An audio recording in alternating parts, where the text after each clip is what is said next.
You understand you've been charged with 2 crimes, correct? Murder and attempted murder. Murder and... Do you understand or do you know who the victims of both those charges refer? பொதுவாகவே parents குழந்தைங்க கிட்ட பாசமாக இருக்கணும். அவங்களுக்கு என்ன தேவை என்ன தேவையில்லை அப்படின்ற எல்லா விஷயத்தையுமே பார்க்கணும். முக்கியமாக அவங்க வெளியில் எப்படி நடந்துக்கிறாங்க, அவங்களுக்கு என்ன நடக்குது, அவங்கள சுற்றி இருக்கிறவங்களாம் அவங்கள ஒழுங்காக பார்த்துக்கிறாங்களா, அவங்கள யாராச்சும் கிண்டல் பண்ணுறாங்களா, இந்த மாதிரியான எல்லா விஷயங்களையுமே அந்த குழந்தைங்க கிட்ட இருந்து கேட்டு தெரிஞ்சுக்க வேண்டியது ரொம்ப ரொம்ப அவசியம். இது சம்மந்தப்பட்ட ஒரு கேஸை பற்றி தான் நம்ம இன்னைக்கு பார்க்க போகிறோம். அதுவும் இன்னைக்கு நம்ம பார்க்க போகிற இந்த கேஸ் அப்படிங்கிறது அமெரிக்காவுடைய ஒரு மோசமான தொடர் கொலையாளியை பற்றின ஒரு கதை. இவர் எல்லாருமே ஏஞ்சல் ஆஃப் டெத் அப்படின்னு தான் கூப்பிடுவாங்க.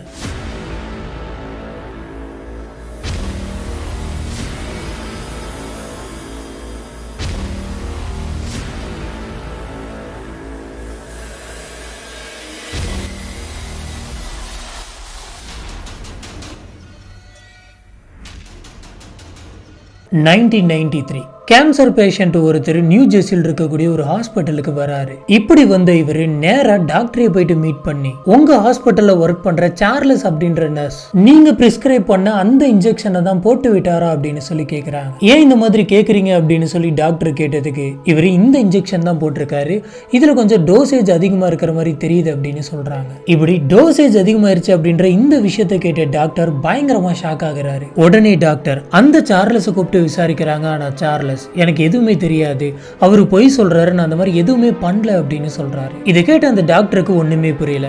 இருந்தாலும் பேஷண்ட் எதுக்காக ஒரு நர்ஸ் மேல பழி போடணும், அதனால சார்லஸ் தான் ஏதோ ஒரு பொய்ய சொல்றான் அப்படின்னு சொல்லி டாக்டர் யோசிக்கிறாரு. இதனால அந்த டாக்டர் சார்லஸை தனியா கூப்பிட்டு போயிட்டு தீவிரமா விசாரிக்கிறாரு. ஆனா சார்லஸ் கடைசி வரைக்குமே நான் இதை பண்ணல, என் மேல அபாண்டமா பழி போடுறாங்க அப்படின்னு சொல்லியிருக்காரு. இந்த சமயம் டாக்டருக்கு என்ன தோணுது அப்படின்னு பாத்தீங்கன்னா, நம்ம கூட வேலை பார்க்கக்கூடிய நர்ஸை நம்புறதா இல்ல இந்த பேஷண்ட்டை நம்புறதா அப்படின்னு சொல்லி யோசிக்கிறாரு. இதுல இந்த டாக்டர் என்ன பண்றாரு அப்படின்னு பாத்தீங்கன்னா, சார்லஸ்க்கு சில கெமிக்கல்ஸ் எல்லாம் பொருத்தி லை டிடெக்டிவ் டெஸ்ட் எல்லாம் எடுத்திருக்காரு. ஆனா அந்த டெஸ்ட்ல எல்லாம் சார்லஸ் பாஸ் ஆயிட்டாரு, அவரு பொய் சொல்லல அப்படின்றது தெரிய வந்தது. பேஷண்ட்டுக்கு போடக்கூடிய அந்த இன்ஜெக்ஷன்ல டோஸ் அதிகமாக்கி அவங்கள கொலை பண்ற அளவுக்கு இந்த நர்ஸ் மோசமானவரா. அப்படி இவர் பண்ணியிருந்தாரு அப்படின்னா எதுக்காக டாக்டர் சொல்லாத இன்ஜெக்ஷன்லாம் இவர் போடணும்? மொத்தத்துல இங்கே என்ன நடக்குது? ஹலோ ஃப்ரெண்ட்ஸ், நான் உங்க Sami. Welcome to the spot.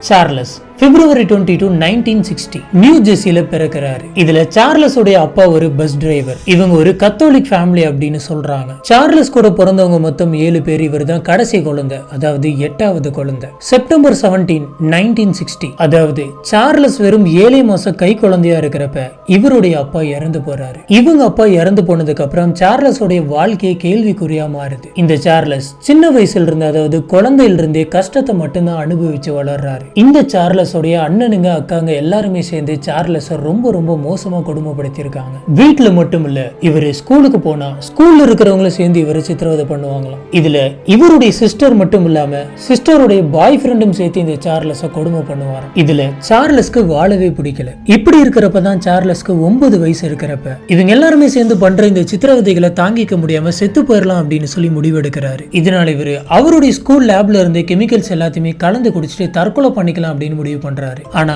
இவர் இதெல்லாம் கலந்து குடிச்ச விஷயம் தெரிஞ்சு ஸ்கூல்ல இருக்கவங்க எல்லாருமே சேர்ந்து ஹாஸ்பிட்டல்ல சேர்த்து விட்டாங்க. இப்படி ஹாஸ்பிட்டல் கூட்டிட்டு போயிட்டு சார்லஸை காப்பாத்துறாங்க. இவங்க எல்லாருமே சேர்ந்து பண்ற இந்த மாதிரியான விஷயங்கள்னால சார்லஸ்க்கு பிசிக்கலாவும் சரி மென்டலாவும் சரி ரொம்பவே பிரச்சனையா இருக்கு. இப்படி போயிட்டு இருக்கக்கூடிய இந்த சமயத்துல தான் இவங்க அம்மா எல்லாத்தையும் கூப்பிட்டுக்கிட்டு அமெரிக்காவுக்கு வராங்க. அங்க இருக்கக்கூடிய ஒரு ஸ்கூல்ல சார்லஸ் உடைய ஹையர் ஸ்டடீஸை படிக்க வைக்கிறாங்க. இப்படி இவர் அந்த ஸ்கூல்ல படிச்சுக்கிட்டு இருந்த அந்த சமயத்துல சார்லஸ் உடைய அம்மாவும் ஒரு ரோடு ஆக்சிடென்ட்ல இறந்து போறாங்க. இவங்களுடைய அம்மாவும் இறந்ததுக்கு அப்புறம் சார்லஸ்க்கு அவருடைய வாழ்க்கையை இருண்டு போயிருது. இதனால இவர் ரொம்ப ரொம்ப கஷ்டப்படுறாரு. அவருடைய ஸ்டடீஸ் மேல அவரால் கான்சென்ட்ரேட்டே பண்ண முடியல. இப்படி அம்மா இறந்து போன 1 வருஷம் கழிச்சு இவர் ஸ்கூல் போறதையும் நிறுத்திக்கிறாரு. இதுக்கு பதிலா இவர் அமெரிக்கா கடற்படையில போயிட்டு வேலைக்கு ஜாயின் பண்றாரு. இதுல இவர் நல்லா ட்ரைனிங் எடுத்துக்கிட்டு ட்ரைனிங் எல்லாம் முடிஞ்சதுக்கு அப்புறம் ரொம்பவே சூப்பரா அந்த வேலையை பாக்குறாரு. இப்படி இவர் அந்த வேலைக்கு சேர்ந்த கொஞ்ச நாள்ல இருந்தே எல்லாத்துக்கிட்டையுமே நல்ல பேர் வாங்குறாரு அப்படின்னு சொல்லி அங்க இருந்தவங்க கூட வேலை பார்த்தவங்க எல்லாத்துக்குமே இவர் மேல பயங்கரமா பயங்கரமான பொறாமை இருந்தது. இப்படி போய்கிட்டு இருந்த இந்த சமயத்துல தான் சார்லஸ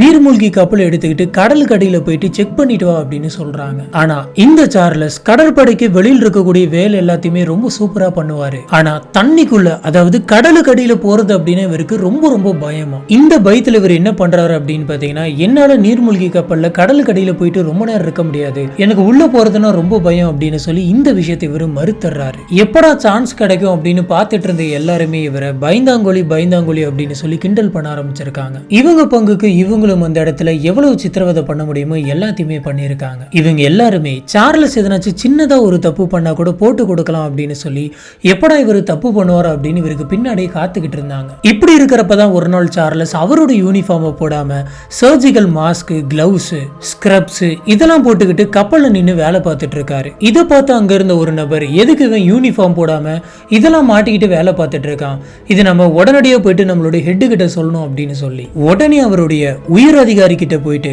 இந்த விஷயத்த சொல்றான். இந்த விஷயத்தை கேட்டு இவங்க எல்லாருமே உடனடியா சார்லஸை பார்க்கறதுக்காக வராங்க. அப்படி வந்தப்ப சார்லஸ் அவரோட யூனிஃபார்ம் போடாம மாஸ்க் எல்லாம் போட்டிருக்கிறத பார்த்துட்டு எதுக்கு இதெல்லாம் போட்டுட்டு இருக்க அப்படின்னு சொல்லி அவர்கிட்டே கேட்கிறாங்க.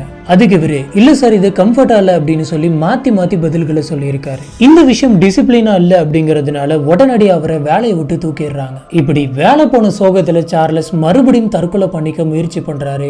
ஆனா இந்த சமயமும் இவரை ஹாஸ்பிட்டல் கூட்டு போயிட்டு காப்பாத்திடுறாங்க. அப்பையில இருந்து சார்லஸ் ரொம்பவே வினோதமா நடந்துக்க ஆரம்பிச்சிருக்காரு. அதனால அந்த கடற்படையில் இருக்கக்கூடிய மனநல ஹாஸ்பிட்டலே இவரை சேர்த்து விடுறாங்க. அங்க இவருக்கு நிறையவே ட்ரீட்மெண்ட் கொடுக்கறாங்க. இதுக்கப்புறம் 1984 இவரை அந்த மனநல வார்டுல இருந்து வெளியில அனுப்பிடுறாங்க. இப்படி அங்க இருந்து வெளியில வந்த சார்லஸ் நியூ ஜெர்சியில் இருக்கக்கூடிய ஒரு நர்சிங் காலேஜ்ல போயிட்டு படிக்கிறாரு. 1986ல நர்சிங் முடிக்கிறாரு. இப்படி ஒரு படிச்ச முடிச்ச கையோடைய ஒரு மெடிக்கல் சென்டர்ல தீ காயங்களுக்கெல்லாம் ட்ரீட்மெண்ட் பண்ணக்கூடிய ஒரு பிரிவுக்கு கீழே இவரை வேலைக்கு கூப்பிட்டுக்கிறாங்க. சார்லஸ் அந்த ஹாஸ்பிட்டல்ல ஜாயின் பண்ணி ரொம்பவே நல்லா வேலை பார்த்துட்டு இருக்காரு. ஆனா ரொம்ப நாளைக்கு இல்ல, நாட்கள் போக போக இவரோட நடவடிக்கை ரொம்பவே வித்தியாசமா மாற ஆரம்பிச்சிருக்கு. இவருடைய உண்மையான முகம் அப்பதான் கொஞ்சம் கொஞ்சமா வெளியில வர ஆரம்பிக்குது. அது வரைக்குமே சின்ன வயசுல இருந்து கொடுமைகளை மட்டுமே அனுபவிச்ச சார்லஸ்க்கு தற்கொலை எண்ணம் மட்டும்தான் இருந்தது. ஆனா அந்த சமயம் அவருக்கு நம்ம ஏன் தற்கொலை பண்ணிக்கணும், நம்ம எதுக்காக தற்கொலை பண்ணிக்கணும், நம்ம அடுத்தவங்களை கொலை பண்ணணும் அப்படின்னு தோணுது. இதனால சார்லஸ்க்கு என்ன தோணுது அப்படின்னு பாத்தீங்கன்னா, நம்மளை யார் யாரெல்லாம் கஷ்டப்படுத்துறாங்களோ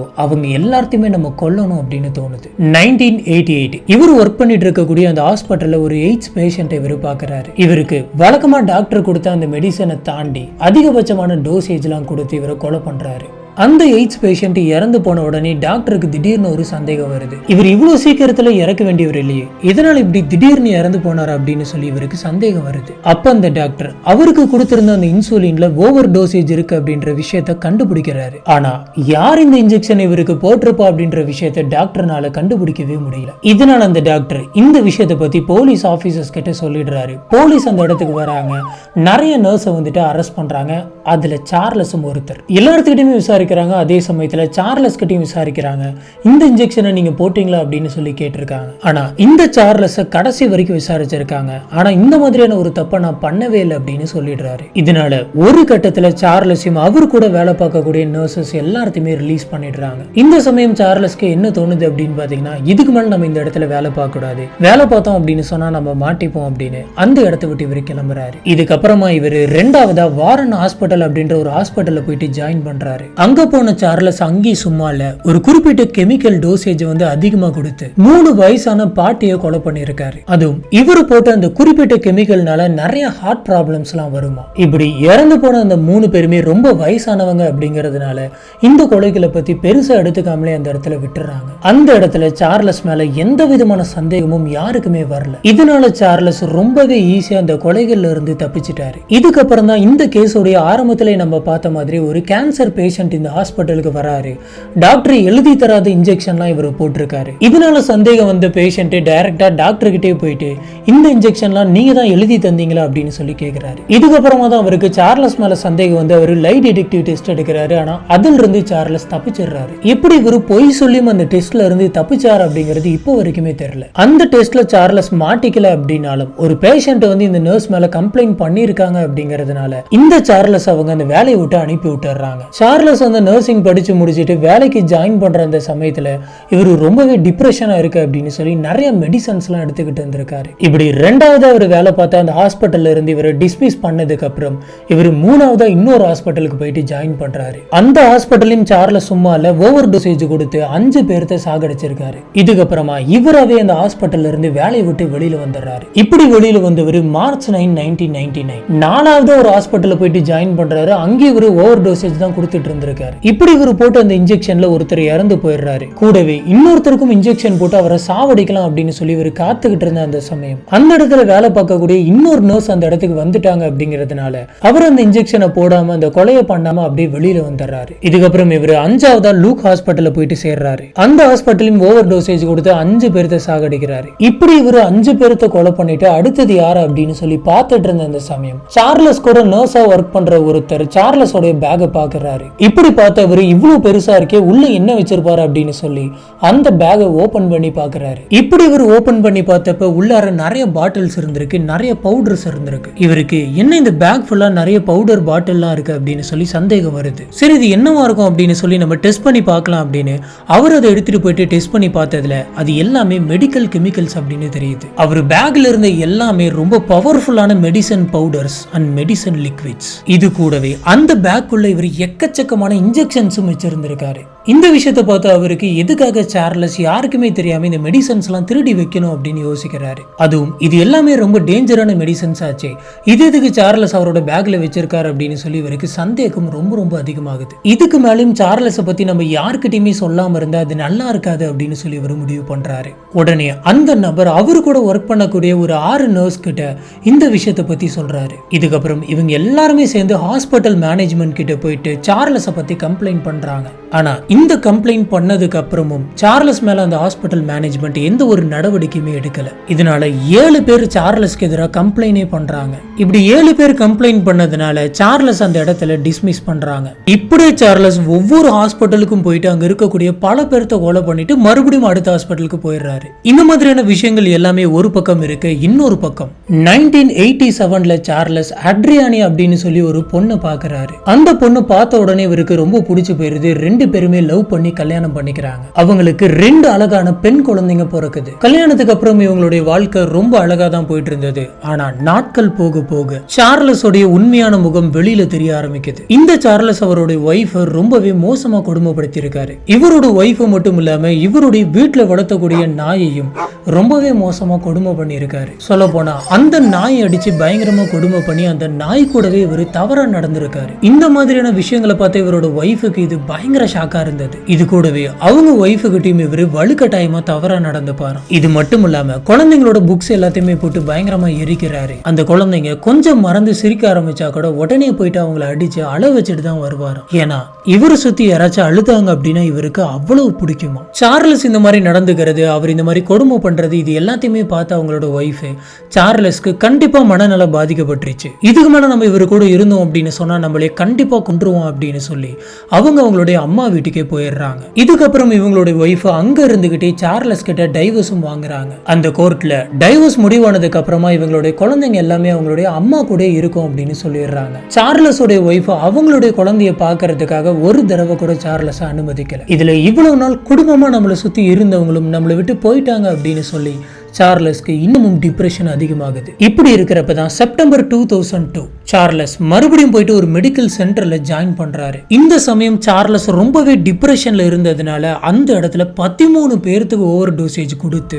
அந்த 13 பேரையுமே கொலை பண்ணியிருக்காரு. அந்த ஹாஸ்பிட்டல்ல நாளுக்கு நாள் இறந்து போறவங்களுடைய எண்ணிக்கை அதிகமாயிட்டே போக அங்க இருக்கிறவங்க எல்லாருக்குமே சந்தேகம் வருது. அவங்க என்ன யோசிக்கிறாங்க அப்படின்னு பாத்தீங்கன்னா, எதனால இங்க இருக்கக்கூடிய பேஷண்ட்ஸ் எல்லாமே எந்த ஒரு காரணமும் இல்லாம திடீர்னு இறந்து போறாங்க அப்படின்னு யோசிக்கிறாங்க. இதனால இவங்க ஹாஸ்பிட்டல் ரெக்கார்ட்ஸ், கம்ப்யூட்டர் ரெக்கார்ட்ஸ் அப்படின்னு சொல்லி எல்லாத்தையுமே வெரிஃபை பண்றாங்க. இப்படி செக் பண்ணப்பதான் டாக்டர்ஸ்க்கு நிறைய உண்மைகள் தெரிய வந்திருக்கு. அது என்னன்னா, சார்லஸ் டாக்டருடைய பிரிஸ்கிரிப்ஷனே இல்லாம எக்கச்சக்கமான கெமிக்கல்ஸ் மெடிசன்ஸ்லாம் இவர் மெடிக்கல்ல இருந்து வாங்கியிருக்காரு அப்படின்னு தெரியுது. எதுக்காக இவர் சம்பந்தமே இல்லாம இவ்வளவு ஹை பவர் இருக்கக்கூடிய இந்த மெடிசன்ஸை வாங்கணும் அப்படின்னு சொல்லி எல்லாருக்குமே இவர் மேல சந்தேகம் வருது. அதனால அங்க இருக்கிறவங்க எல்லாருமே சார்லஸ்க்கே தெரியாம சார்லஸோட நடவடிக்கைகளை கவனிச்சுக்கிட்டே இருந்தாங்க. இந்த சமயம் தான் அக்டோபர் 11, 2003 சார்லஸ் ஒரு பேஷண்ட்டுக்கு அதிகமா மெடிசன் கொடுத்து அவரை கொலை பண்ணிட்டாரு. அவரு கூட வேலை பார்த்துக்கிட்டு இருந்த எமி லாரன்ஸ் அப்படின்றவங்க சார்லஸை முதல்ல இருந்து நோட் பண்ணிக்கிட்டு வந்து அவருக்கு எதிரான பல எவிடன்ஸுகளை போலீஸ் ஸ்டேஷன்ல போயிட்டு சப்மிட் பண்ணாங்க. Paralytics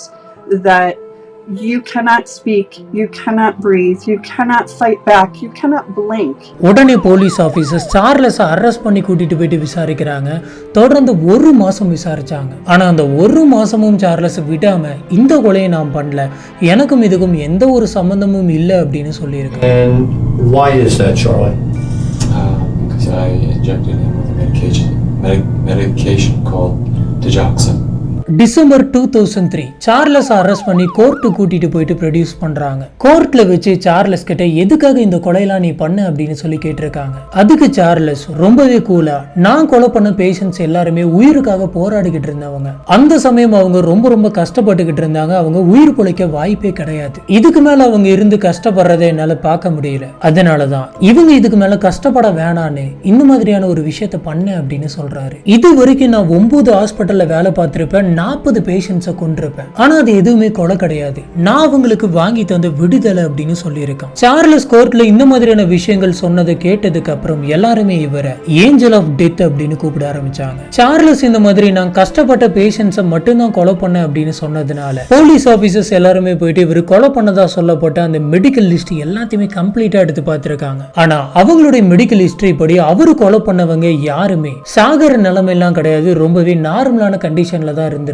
இதனால சார்லஸ் சொன்னது பொய் தான் அப்படின்னு சொல்லி கன்ஃபார்ம் பண்றாங்க. சார்லஸ் நான் தான் இந்த 40 பேரையும் கொலை பண்ண அப்படின்னு சொல்லி ஒத்துக்கிட்டதுனால சார்லஸ்க்கு மரண தண்டனை கொடுக்காம ஆயுள் கால தண்டனை மட்டும் கொடுத்திருந்தாங்க. அது என்னமோ தெரியல, இந்த கேஸ் பார்க்கும்போது நம்மளுக்கே தெரியாம நம்மளுக்குள்ள ஒரு பயம் வருது அப்படின்னு சொல்லலாம். யோசிச்சு பாருங்க, நமக்கு எதனாச்சும் உடம்பு சரியில்லை அப்படின்னா நம்ம டாக்டர்ஸ் கிட்ட தான் போவோம். இன்னும் சொல்ல போனா ஒரு இக்கட்டான சூழ்நிலையில நம்மளோட உயிரை டாக்டர் கிட்டையும் நர்சஸ் கிட்டையும் தான் தரும். அவங்கள தான் அந்த சமயம் நம்ம கடவுளா பாக்குறோம், நம்மளை காப்பாத்திருவாங்க அப்படின்னு சொல்லி நம்புறோம். அப்படிப்பட்ட அந்த ஹாஸ்பிட்டலுக்குள்ளேயே நர்ஸா இருந்து ஓவர் டோசேஜ் போட்டு பல பேரை கொலை பண்ணியிருக்காரு அப்படின்றத கேட்கும் போது ரொம்பவே ஒரு மாதிரி தான் இருக்கு. ஓகே, இதுல இவரு பண்ணதும் ரொம்ப பெரிய தப்பு தான், இவருக்கு நடந்ததும் தப்பு தான். சின்ன வயசுல இருந்து இவரை கஷ்டப்படுத்தாம கொடுமை பண்ணாம எல்லாருமே இவர் மேல பாசம் காட்டியிருந்தாங்க அப்படின்னு சொன்னா இந்த மாதிரி கண்டிப்பா இவர் மாறி இருக்க மாட்டாரு. அதுலயும் அடுத்தவங்க அழுவுறதை பார்த்து இவர் சிரிச்சிருக்க மாட்டாரு. சொந்த குழந்தையவே அழ வச்சு சிரிக்கிற அளவுக்கு இவர் மோசமான ஆளா இருந்திருக்க மாட்டாரு. எனக்கு என்ன தோணுது அப்படின்னு பாத்தீங்கன்னா, இவர் சின்ன வயசுல கொடுமை பண்ணதுனால அதே தான் இவர் அவருடைய பொண்ணுக்குமே ரிப்பீட் பண்றாரோ அப்படின்னு தோணுச்சு. அது மட்டும் இல்லாம இன்னொரு முக்கியமான விஷயம் என்ன அப்படின்னு பாத்தீங்கன்னா,